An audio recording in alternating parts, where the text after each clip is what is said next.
Olá, boa tarde a você. A partir de agora entra no ar mais uma edição do programa Em Pauta. Na edição deste programa, nós estamos recebendo aqui nos nossos estúdios para conversar conosco a presença do vereador Guilherme do Salão, que é o nosso convidado especial e, como eu sempre digo, consequentemente para mostrar a vocês o trabalho realizado pelo vereador na cidade de Cubatão. Afinal de contas, você eleitor, você munícipe tem o direito de saber aquilo que pensa e aquilo que está sendo feito pelo vereador na cidade. Vereador Guilherme do Salão, mais uma vez, muito obrigado pela sua presença nos nossos estúdios. Eu que agradeço, Washington. Bom dia a todos. Obrigado aí pela recepção e o carinho de sempre, né? Tratando aí com a gente de um modo bem diferente, né? Bem mais leve.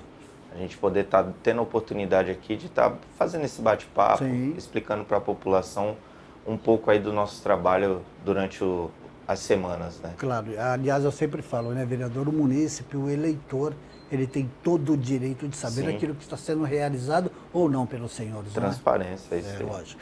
Vereador, vários assuntos aqui, entre eles a SEV, nós já fizemos matéria lá, aquele acesso da Ilha Caraguatá pela rodovia dos imigrantes, relatório final, e em que pé está essa situação, vereador? Correto.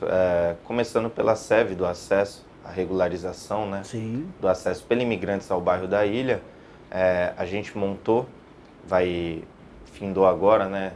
Apresentou aí o relatório final, mas a gente conseguiu colher aí algumas informações, pedimos também a rodoviária, né? Polícia Rodoviária na parte de documentação, boletim de ocorrências, né?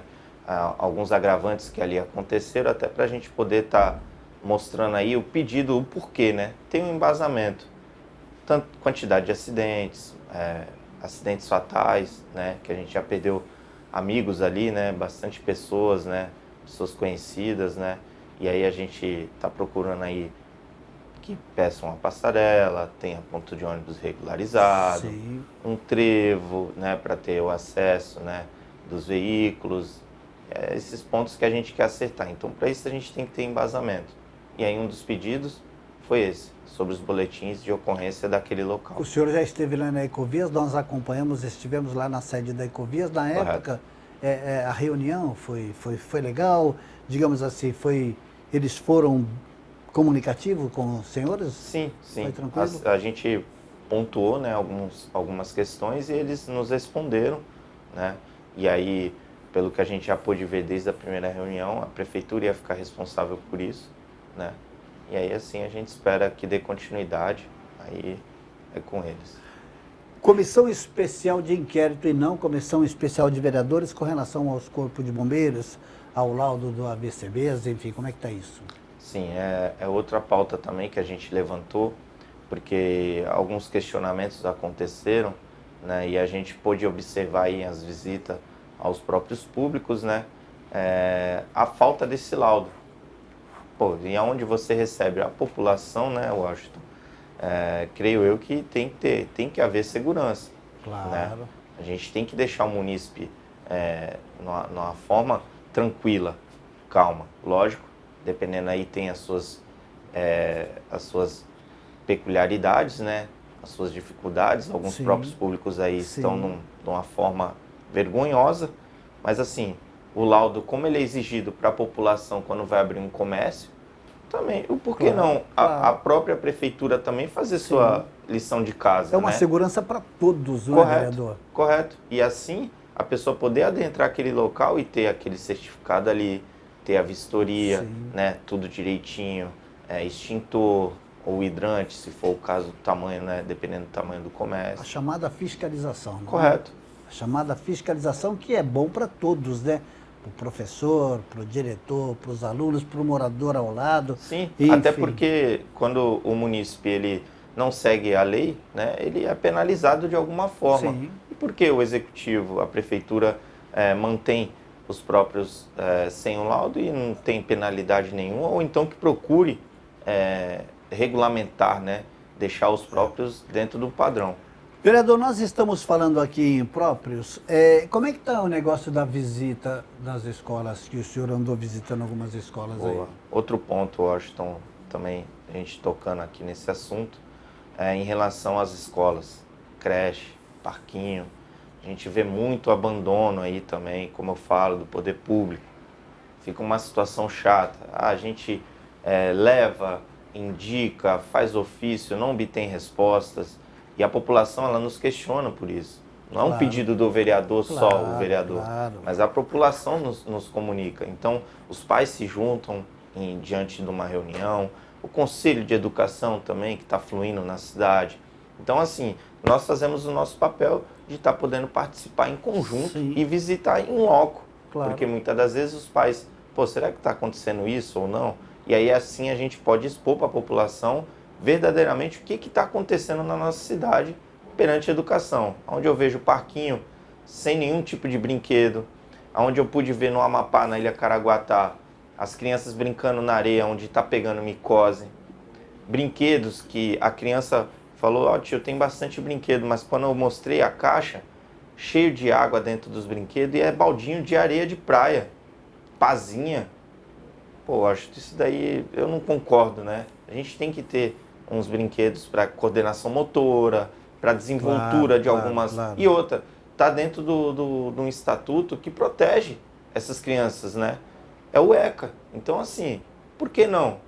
A gente está buscando cobrar isso também.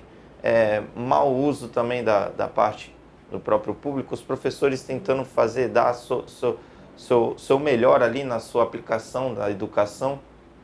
E a gente vê escola com lousas penduradas em cima da cadeira, ar-condicionados estão lá instalados, não está ligado, telas que estão instaladas lá, tem parquinho que nem tela vai conseguir colocar, porque a parede já não comporta, fiação para o ar-condicionado, então meio que aconteceu um atropelo, foi para, acho que tentar mostrar e comprovar os gastos, né, para atingir uma lei que é federal, né, uma meta federal de 25% no mínimo de gasto com a educação. Para a educação, é isso. E a gente não vê, né, isso aqui acontecer na cidade. Então houve aí um corre-corre danado, vamos falar assim, nos bastidores, para tentar comprovar esses gastos ou atingir pelo menos essa meta.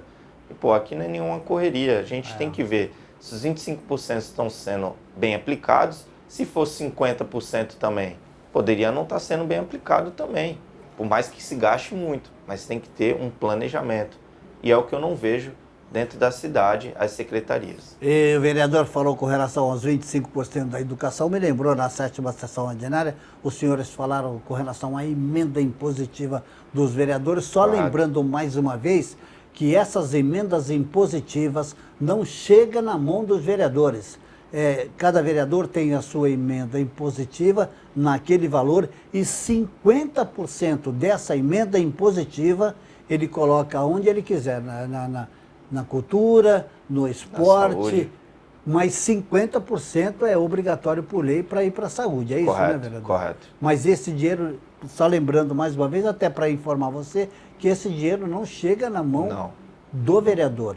Ele indica e quem destina é o próprio executivo, Sim, não é isso? Por isso emenda impositiva. Exatamente. A gente indica e ele tem que cumpri-la dentro daquele exercício. Vereador, deixa eu fazer uma perguntinha para o senhor que não tem nada a ver. O senhor já jogou bola na rua? Já, muito. Descalço? Descalço. E como é que tá a rua com o botão lá? Sim, é um ponto também de moradia, né?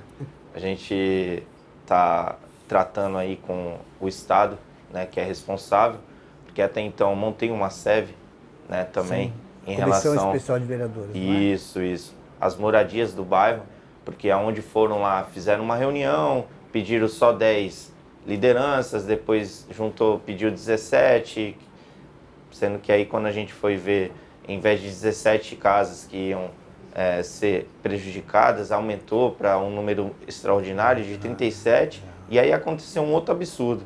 Atingiu o ponto de 57 casas a serem atingidas, né? 40 casas a mais do que estava previsto. Isso, e sem nenhum tipo de conversa, assim. Na parte social foram lá fazer uma reunião, assim que terminou, já saíram de lá para ir colocar as placas nas residências. Isso assustou o pessoal, chocou, e lógico, não tiro a razão, tem que estar mesmo.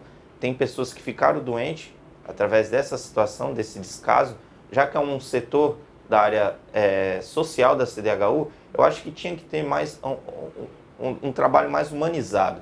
E aí quero deixar aqui o meu agradecimento. Né, Diálogo. Isso. Estender meu agradecimento ao deputado Paulo Correa Júnior, onde de prontidão a gente mandou mensagem, mandei ofício pedindo uma reunião com o Estado e ele conseguiu marcou, chamou uma comissão de vereadores, a gente foi lá, apresentou essa ideia, falou sobre esse problema e aí o Estado, a Secretaria deixou bem claro o diálogo, o Washington, que está aberto, tem que ter diálogo. Então o governador também deixou isso claro também para as secretarias. E aí eles absorveram esse problema e falaram, a gente vai discutir sim, tudo dentro da parte de engenharia, sim, que é o DAE, que é o órgão responsável por esse canal, onde ia desapropriar. E também fica uma questão meio que contrária à Secretaria de Habitação.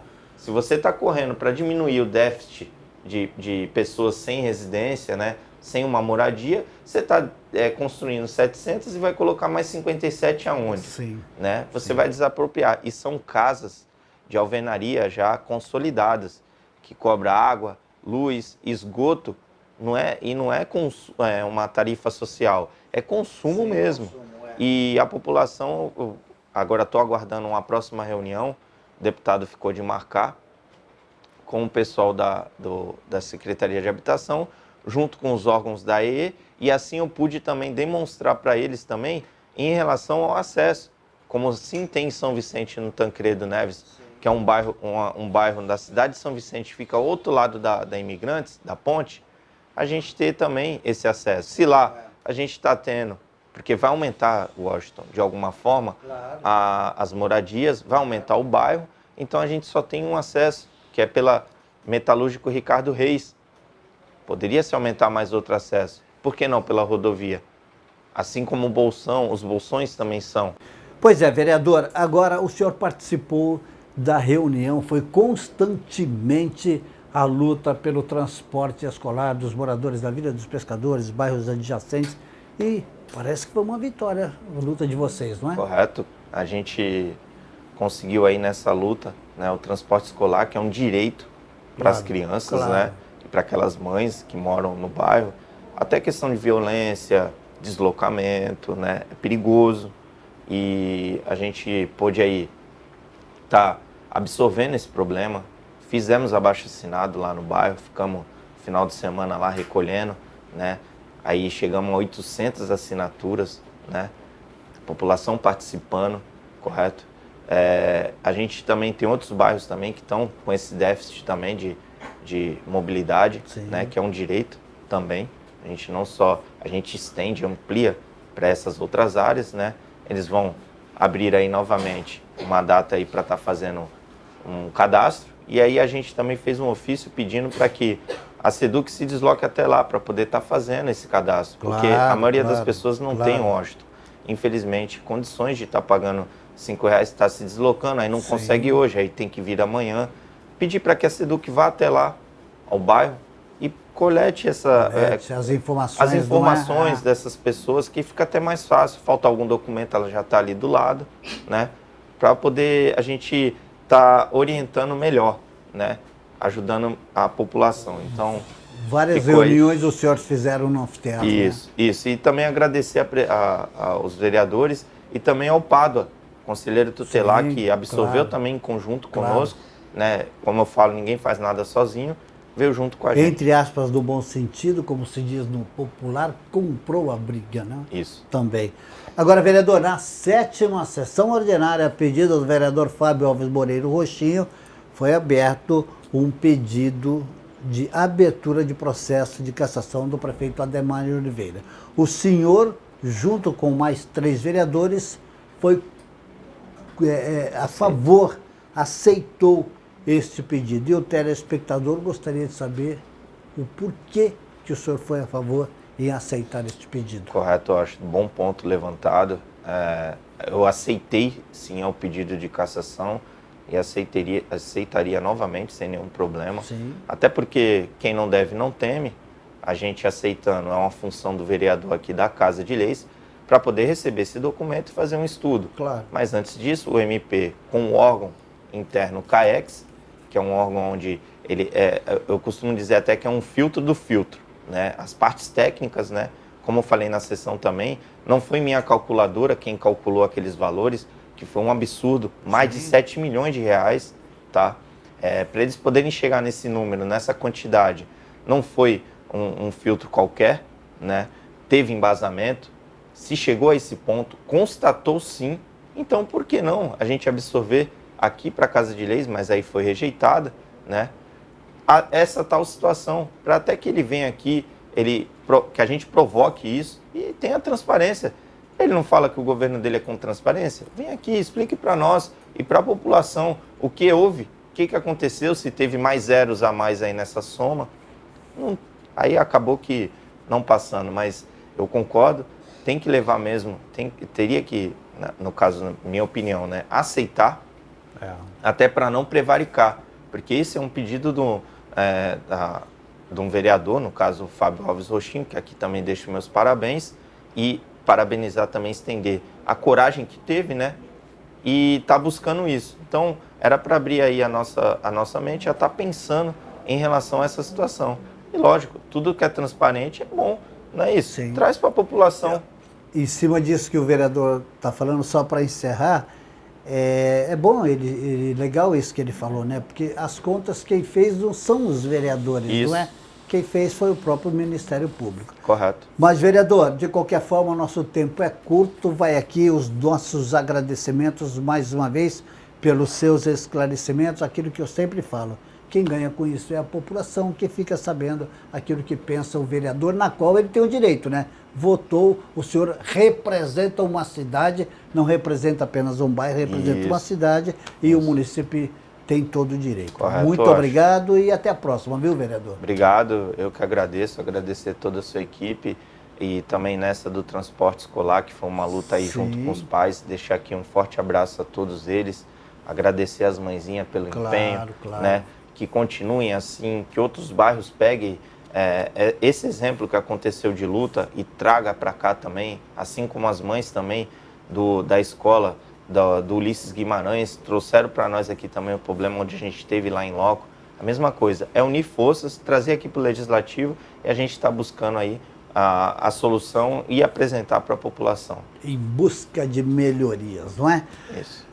Bom, gente, ponto final em mais uma edição do programa Em Pauta. Nesta edição, aqui a presença do vereador Guilherme do Salão, que foi o nosso convidado especial. A nossa produção, os nossos agradecimentos a todos, a você que está em casa, o nosso abraço de muito carinho e de muita atenção para vocês, tá certo? Grande abraço e até o nosso próximo encontro.